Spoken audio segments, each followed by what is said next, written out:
حضور نبی کریم کے دادا حضرت عبد المطلب نے یہ قسم کھائی تھی اگر زمزم کا کنواں انہوں نے مکمل کھود لیا تو وہ اپنے ایک بیٹے کی قربانی کریں گے۔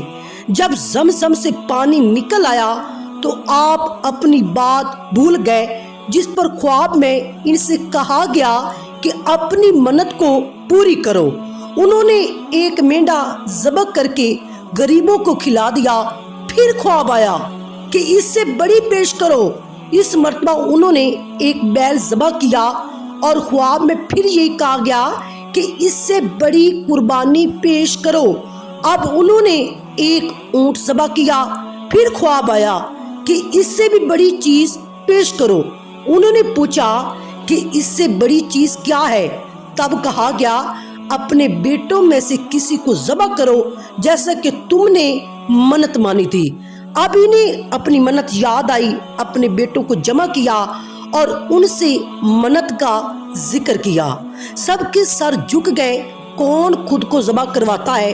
آخر حضرت عبداللہ بولے، ابا جان آپ مجھے ذبح کر دیں۔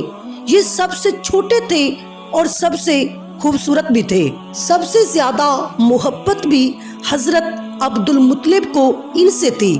انہوں نے قرآن اندازی کرنے کا فیصلہ کیا اور تمام بیٹوں کے نام لکھ کر قرآن میں ڈال دیے۔ حضرت عبداللہ کا نام قرآن سے نکلا۔ اب انہوں نے چھری لی اور عبداللہ کے بازو کو پکڑا اور انہیں ذبح کرنے کے لیے نیچے لٹا دیا۔ جو ہی باپ نے بیٹوں کو لٹایا تو حضرت عباس جو نبی کریم کے چچا جان تھے ان سے ضبط نہ ہو سکا اور اپنے بھائی عبداللہ کا بازو پکڑ کر کھینچ لیا، اور اسی دوران بنو مخزوم کے لوگ آ گئے اور انہوں نے کہا آپ اس طرح بیٹے کو ذبح نہ کریں، اس کی ماں کی زندگی خراب ہو جائے گی۔ اپنے رب کو راضی کرنے کے لیے اپنے بیٹے کا فدیہ دے دیں۔ اب سوال یہ تھا کہ فدیہ کیا دیا جائے۔ اس کی ترکیب یہ بتائی گئی کہ چمڑے پر 10 اونٹ لکھے جائیں اور دوسرے پر عبداللہ کا نام لکھا جائے۔ اگر 10 اونٹ والی پرچی نکلے تو 10 اونٹ قربان کر دیے جائیں۔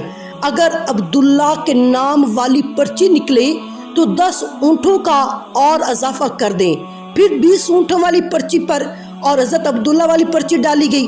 اب اگر 20 اونٹ والی پرچی نہ نکلے تو 20 اونٹ قربان کر دیا جائیں، ورنہ 10 اونٹ اور بڑھا دیا جائیں۔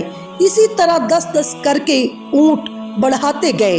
حضرت عبد المطلب نے ایسا کیا، 10-10 اونٹ بڑھاتے گئے۔ ہر بار اونٹوں کی جگہ حضرت عبداللہ کا نام نکلتا، یہاں تک کہ اونٹوں کی تعداد 100 تک پہنچ گئی۔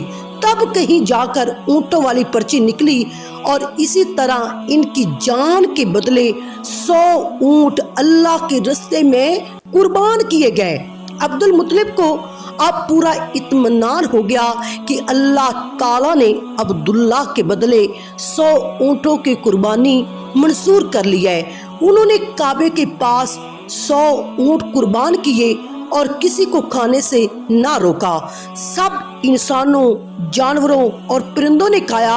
امام زہری لکھتے ہیں کہ عبد المطلب پہلے آدمی ہیں جنہوں نے آدمی کی جان کی قیمت 100 اونٹ دینے کا طریقہ شروع کیا تھا، اور اس سے پہلے 10 اونٹ دیا جاتے تھے اگر کوئی کسی کو قتل کرتا۔